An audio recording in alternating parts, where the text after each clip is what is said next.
വിവാദ പ്രസംഗത്തിൽ കുറ്റ്യാടി എം.എൽ.എ. പാറയ്ക്കൽ അബ്ദുള്ളയ്ക്കെതിരെ കേസ്. ദുബായ് KMCC-യിൽ നടത്തിയ പ്രസംഗത്തിലാണ് നടപടി.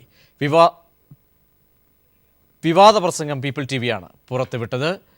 ഏറെ വിവാദങ്ങൾ സൃഷ്ടിച്ച പ്രസംഗം, കൊലവിളി ആഹ്വാനം ചെയ്ത് നടത്തിയ പ്രസംഗം പീപ്പിൾ TV-യാണ് ജനപക്ഷത്തേക്ക് എത്തിച്ചത്. ഫുൾ ടെസ്റ്റ് അടങ്ങിയ report people TV പുറത്തുവിടുകയായിരുന്നു.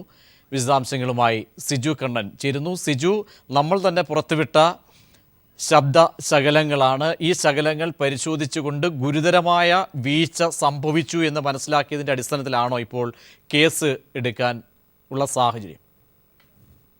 Prajeesh, Dubai KMCC-യുടെ പരിപാടിയിൽ നടത്തിയ വിവാദ പ്രസംഗവുമായി ബന്ധപ്പെട്ടാണ് നാദാപുരം കുറ്റ്യാടി MLA പാറക്കൽ അബ്ദുള്ളക്ക് എതിരെ കേസെടുത്തിരിക്കുന്നത്. നാദാപുരം പോലീസാണ് നിലവിൽ കേസ് രജിസ്റ്റർ ചെയ്തിരിക്കുന്നത്. ഈ വിവാദ പ്രസംഗം വലിയ രീതിയിൽ സമൂഹ മാധ്യമങ്ങളിൽ ചർച്ചയായിരുന്നു. സിജു, കേൾക്കാം നമുക്ക് ആ വിവാദ പ്രസംഗം ഒരിക്കൽ കൂടി. അതിലേക്ക് പോകുന്നു. പറഞ്ഞ പൊന്നു മോൻ മരിച്ചു പോയത് എന്തിനു വേണ്ടിയാ? SDPI-കാരൻ എന്ന് പറയുന്ന കാവാലികർ എന്തിനു വേണ്ടിക്കുന്നു അവരെ? നിങ്ങൾ ചിന്തിക്കണം. ഒരെ കൊല്ലണ്ടേ? ആ കൊല്ലണ്ടേ? അസ്ലമിന്റെ കാവാലികരെ മാത്രം കൊന്നാ മതിയോ? ഇവരെയും കൊല്ലണ്ടേ? ആദ്യം കൊല്ലേണ്ടതാര്യ? എന്താ SDPI-കാരനെ കൊല്ലാൻ മുസ്ലിം ലീഗിന്റെ പ്രവർത്തകന്മാർക്ക് എന്തോ വിഷമമുണ്ടായിട്ടാ? എന്തോ വിഷമമുണ്ടാവും? കുഴപ്പമില്ല.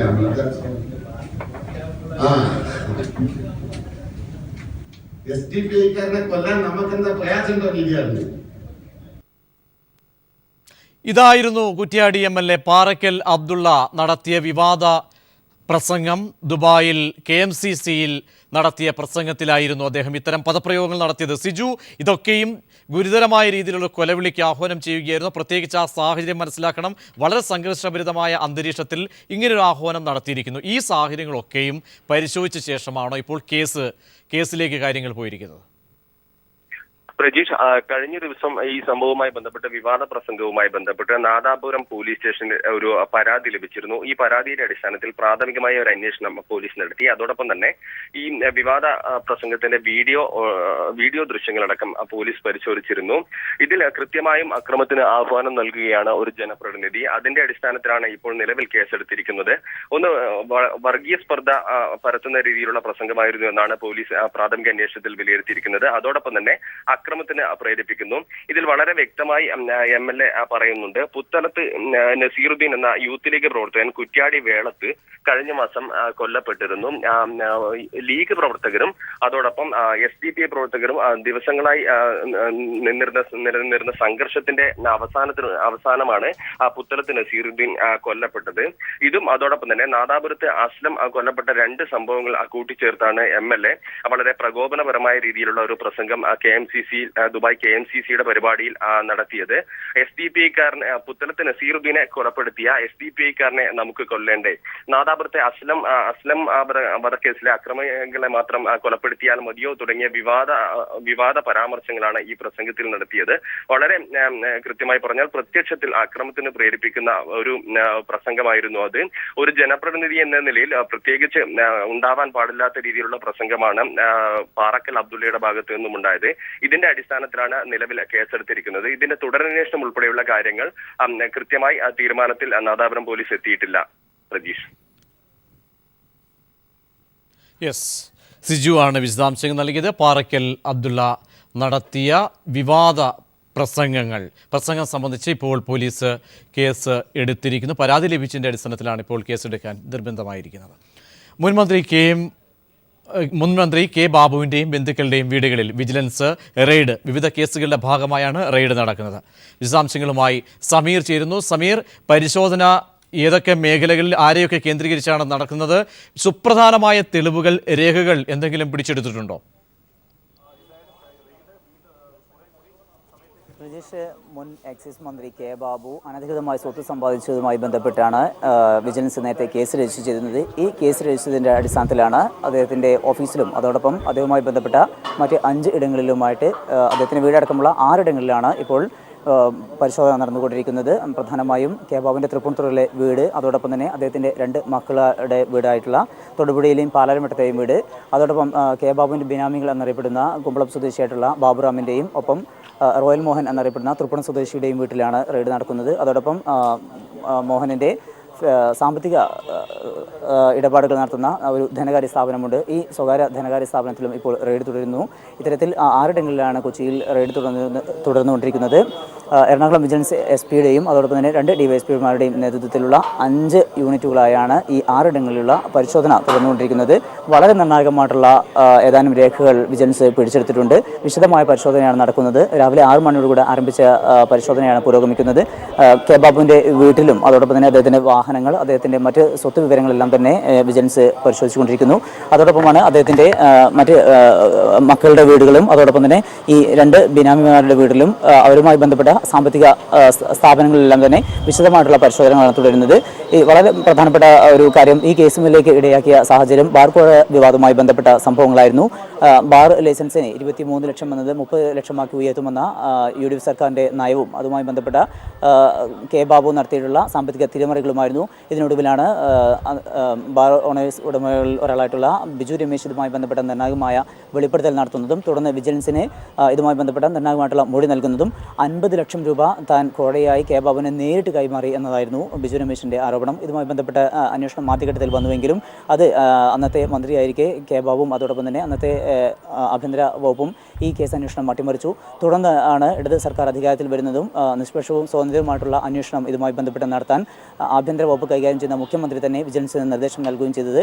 വിജിലൻസ് ഡയറക്ടറായി ജേക്കബ് തോമസ് ചുമതല ഏറ്റെടുത്തതിന് ശേഷമുള്ള വളരെ നിർണായകമായിട്ടുള്ള ഇടപെടലുകളാണ് ഈ കേസുമായി ബന്ധപ്പെട്ട് മുൻ മന്ത്രി കെ ബാബുവിനെതിരെയും അതോടൊപ്പം തന്നെ മറ്റൊരു ഈ സമാനമായ സംഭവവുമായി ബന്ധപ്പെട്ട് കെ മാണിക്കെതിരെയും ഉണ്ടായിക്കൊണ്ടിരിക്കുന്നത്. അതിൻ്റെ ഒരു തുടർച്ചയാണ് ഇന്നത്തെ ഈ റെയ്ഡ് ഏറെ നീണ്ടു നിൽക്കുമെന്ന് തന്നെയാണ് നമുക്ക് മനസ്സിലാക്കാൻ കഴിയുന്നത്. ഏതായാലും നിർണായകമായിട്ടുള്ള വിവരങ്ങൾ വിജിലൻസിന് ലഭ്യമായിട്ടുണ്ട്. ഏതാനും രേഖകൾ വിജിലൻസ് പിടിച്ചെടുത്തിട്ടുണ്ട്. വൈകുന്നതുവരെ ഈ റെയ്ഡ് തുടരും എന്ന് തന്നെയാണ് പ്രതീക്ഷ നമുക്ക് മനസ്സിലാക്കാൻ കഴിയുന്നത്. സമീർ, ഏറെ സുപ്രധാനമായ തെളിവുകളാണോ ലഭിച്ചിരിക്കുന്നത്? അതായത് ഏതൊക്കെ കാലങ്ങളിൽ നടത്തിയ ഇടപെടൽ സംബന്ധിച്ചുള്ള സുപ്രധാനമായ വിശദാംശങ്ങൾ ലഭിച്ചതിൻ്റെ അടിസ്ഥാനത്തിലാണോ ഇപ്പോൾ വിജിലൻസ് പരിശോധന നടത്തുന്നത്? വിജിലൻസ് ഡയറക്ടർ നേരിട്ട് കാര്യങ്ങൾ ഇപ്പോൾ നിരീക്ഷിച്ചുകൊണ്ട് അല്ലെങ്കിൽ നേതൃത്വം നൽകുന്ന ഒരു സാഹചര്യം കൂടി ഉണ്ടോ? ആരൊക്കെയാണ് സംഘത്തിലുള്ളത്? മറ്റ് സുപ്രധാന ഇപ്പോൾ പിടിച്ചിരുത്തിയിരിക്കുന്ന രേഖകൾ സംബന്ധിച്ച് ഏറെ നിർണായകമാണോ?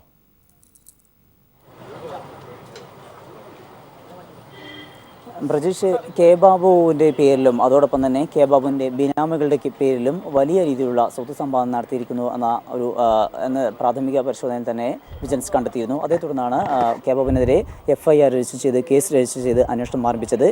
ഇതിൽ ഏതൊക്കെ ഇടങ്ങളിലുള്ള സ്വത്ത് സമ്പാദനവുമായി ബന്ധപ്പെട്ടുള്ള രേഖകളാണ് പിടിച്ചെടുത്തത് എന്നതിനെ സംബന്ധിച്ച് ഔദ്യോഗികമായി നമുക്ക് വ്യക്തമായ വിവരങ്ങൾ ലഭ്യമല്ല.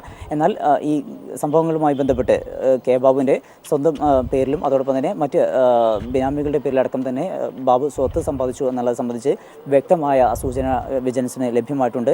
അതുമായി ബന്ധപ്പെട്ട നിർണായകമായിട്ടുള്ള രേഖകൾ പിടിച്ചെടുക്കുകയും ചെയ്തിട്ടുണ്ട്. എന്നാൽ എവിടെയൊക്കെ സ്വന്തം പേരിലുള്ളതാണോ അതോ മക്കളുടെ പേരിലുള്ളതാണോ മറ്റ് ബിനാമിമാരുടെ പേരിലുള്ളതാണോ ഈ പിടിച്ചെടുത്ത രേഖകൾ എന്നത് സംബന്ധിച്ച് വ്യക്തമായ ഒരു ഔദ്യോഗികമായിട്ട് വിജിലൻസിൻ്റെ ഭാഗത്തുനിന്ന് ഒരു സ്ഥിരീകരണം വരേണ്ടതുണ്ട്.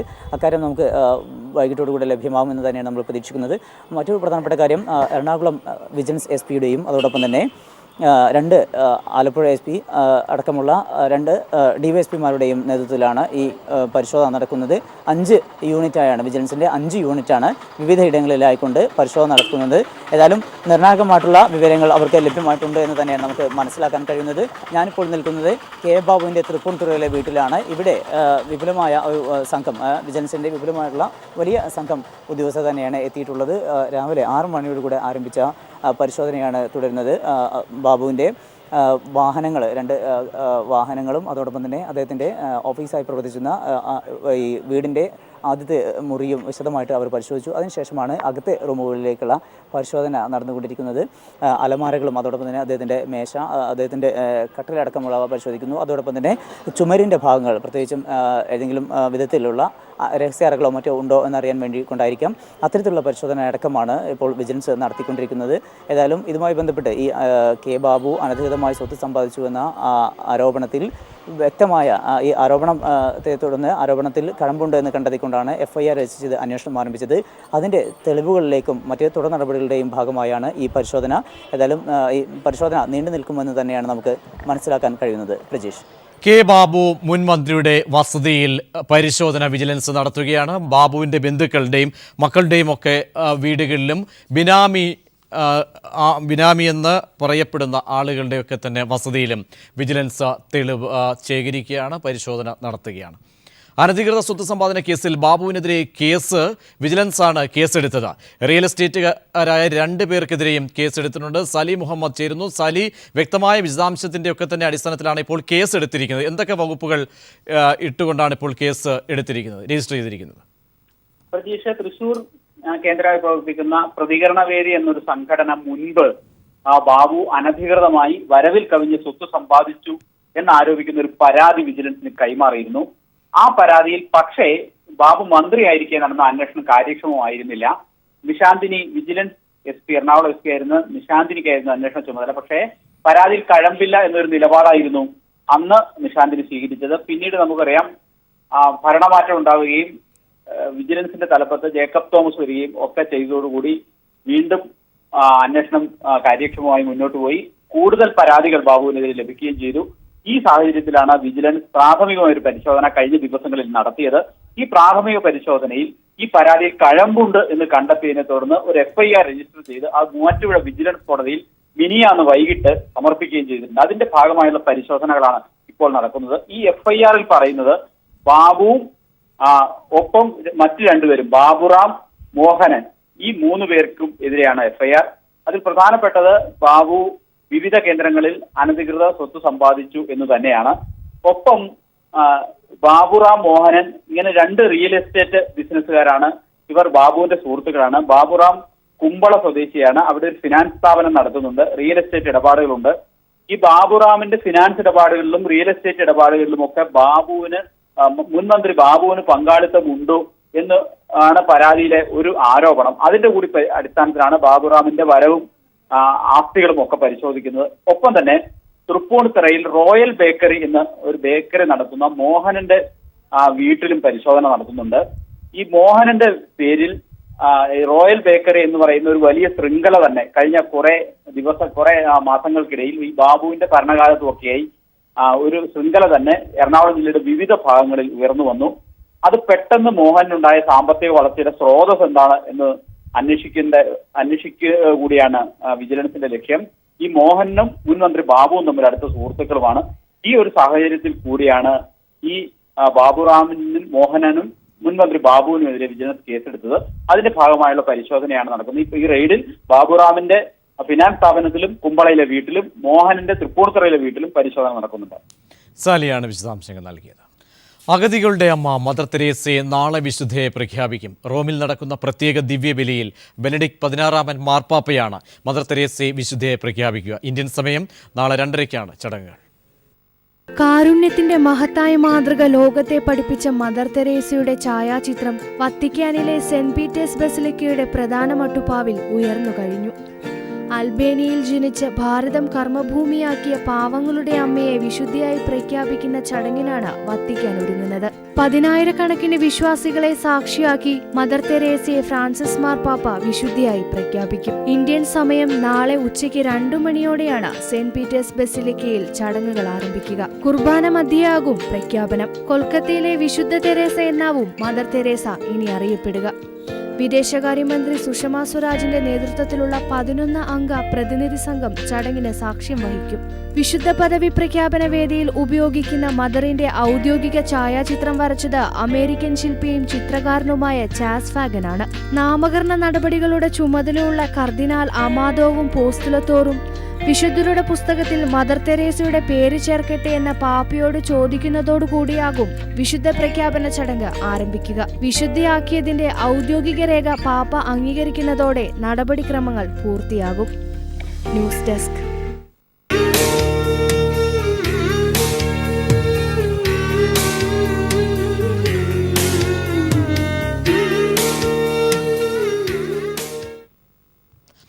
സംസ്ഥാന സർക്കാരിൻ്റെ ഓണാഘോഷം ഇന്ന് ദില്ലിയിൽ കൈരളി എന്ന് പേരിട്ടിരിക്കുന്ന സാംസ്കാരിക പരിപാടി രാഷ്ട്രപതി ഭവനിൽ അരങ്ങേറും. രാഷ്ട്രപതി പ്രണബ് മുഖർജി, ഉപരാഷ്ട്രപതി ഹമീദ് അൻസാരി തുടങ്ങിയവർ കേരളത്തിൻ്റെ ഓണാഘോഷ പരിപാടി ആസ്വദിക്കാനെത്തും. ഇതാദ്യമായാണ് കേരളത്തിൻ്റെ ഓണാഘോഷത്തിന് രാഷ്ട്രപതി ഭവൻ വേദിയാകുന്നത്. കഥകളി, മോഹിനിയാട്ടം തുടങ്ങി കേരളത്തിന്റെ തനത് കലാരൂപങ്ങൾ ഇന്ന് രാഷ്ട്രപതി ഭവനിൽ ചുവടുവയ്ക്കും. രാഷ്ട്രപതി പ്രണബ് മുഖർജി, ഉപരാഷ്ട്രപതി ഹമീദ് അൻസാരി, വിവിധ കേന്ദ്രമന്ത്രിമാരും ഓണാഘോഷ പരിപാടി ആസ്വദിക്കാൻ സദസ്സിലുണ്ടാകും. കേരള മുഖ്യമന്ത്രി പിണറായി വിജയൻ, ഗവർണർ പി സദാശിവം, വിവിധ സംസ്ഥാന മന്ത്രിമാർ എന്നിവർ ഓണാഘോഷത്തിൽ പങ്കെടുക്കാൻ ദില്ലിയിലെത്തി. ഇതാദ്യമായാണ് രാഷ്ട്രപതി ഭവനിൽ ഓണാഘോഷം അരങ്ങേറുന്നത്. സാംസ്കാരിക കേരളത്തിന്റെ കലാരൂപങ്ങളായ മയൂരനൃത്തം, കേരള നടനം, തെയ്യം, കളരി, തിരുവാതിര, ഒപ്പന, മാർഗംകളി തുടങ്ങിയവയും രാഷ്ട്രപതി ഭവനെ വ്യത്യസ്തമാക്കും. വിവിധ കലാകാരന്മാർ അണിനിരക്കുന്ന ചടങ്ങ് വൈകുന്നേരം 7 മണിക്ക് ആരംഭിച്ച് 1 മണിക്കൂർ നീളും. ഈ മാസം 14-നാണ് Thiruvonam. News bureau, Delhi. Indian broadcast ഫൗണ്ടേഷന്റെ 17ാമത് വാർഷിക ജനറൽ മീറ്റിംഗ് അവസാനിച്ചു. പുനീത് ഗോയങ്കയെ ഫൗണ്ടേഷൻ പ്രസിഡന്റായി തിരഞ്ഞെടുത്തു. രഞ്ജിത്ത് ശർമ്മ, NB സിംഗ്, സുധൻ ഷുവട്ട്, K മാധവൻ എന്നിവരെ വൈസ് പ്രസിഡന്റുമാരായും KVL നാരായൺ റാവുവിനെ ട്രഷററായും ഫൗണ്ടേഷൻ തിരഞ്ഞെടുത്തു.